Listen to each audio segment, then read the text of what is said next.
अच्छाई को स्थापित करना, उसे पोषित करना, ये 3 मुख्य बातें हैं। और अगर हम इन बातों को थोड़ा और बड़े दायरे में देखें तो क्या ये संदेश हमें ये याद दिलाता है कि अच्छाई बुराई की लड़ाई सिर्फ बाहर दुनिया में नहीं चल रही? बिल्कुल, ये लड़ाई तो हर पल हमारे अंदर भी चल रही है ना? हमारा हर विचार, हर फैसला, हर काम, या तो हम अच्छाई की तरफ एक कदम बढ़ा रहे होते हैं या बुराई की तरफ। ये लेख या ये त्योहार हमें उस चुनाव के प्रति जागरूक करता है, सचेत करता है। सचेत चुनाव, इसका मतलब क्या ये है कि अच्छा बनना या अच्छा करना अपने आप नहीं होता, उसे चुनना पड़ता है, मेहनत करनी पड़ती है। देखिए, अहंकार, गुस्सा, जलन ये शायद ज्यादा आसानी से आ जाते हैं, प्रतिक्रिया की तरह। लेकिन प्रेम बनाए रखना, करुणा दिखाना, भाईचारा निभाना, इसके लिए लगातार कोशिश चाहिए, अभ्यास चाहिए, एक कमिटमेंट चाहिए। वो ज्योति जलाने का मतलब भी यही है, उसे जलाए रखने के लिए ध्यान देना पड़ता है, हवा से बचाना पड़ता है। तो हाँ, ये संदेश हमें पैसिव रहने के बजाय अच्छाई के एक्टिव साधक बनने को कहता है। और आज की जो भागदौड़ वाली जिंदगी है, मॉडर्न लाइफ, उसमें ये बातें कितनी रेलेवेंट है।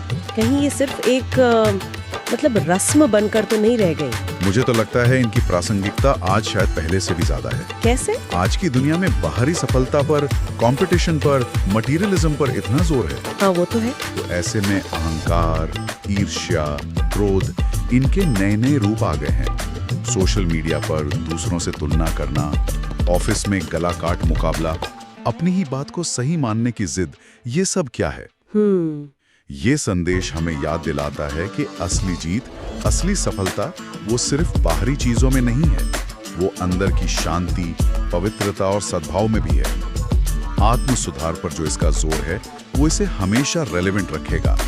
ये याद दिलाता है कि बाहर की दुनिया बदलने से पहले शुरुआत अपने अंदर से करनी होगी। ये बहुत बहुत विचार करने वाली बात है, और यहीं से वो सवाल उठता है जिस पर शायद हम सबको सोचना चाहिए। भीतर का रावण, अहंकार, क्रोध, ईर्ष्या, आज के टाइम में हमारी अपनी जिंदगी में ये रावण किस शक्ल में है? हाँ, ये सवाल जरूरी है। क्या वो हर वक्त दूसरों से बेहतर दिखने की दौड़ है, या अपनी गलती न मानने वाला अहंकार, या किसी और की खुशी देखकर जो मन में एक कसक उठती है वो ईर्ष्या, या छोटी सी बात पर एकदम से गुस्सा आ जाना? ये पहचानना ही पहला कदम है। और दूसरा कदम, जैसा लेख कह रहा है, इन पर विजय पाने का एक सचेत संकल्प लेना।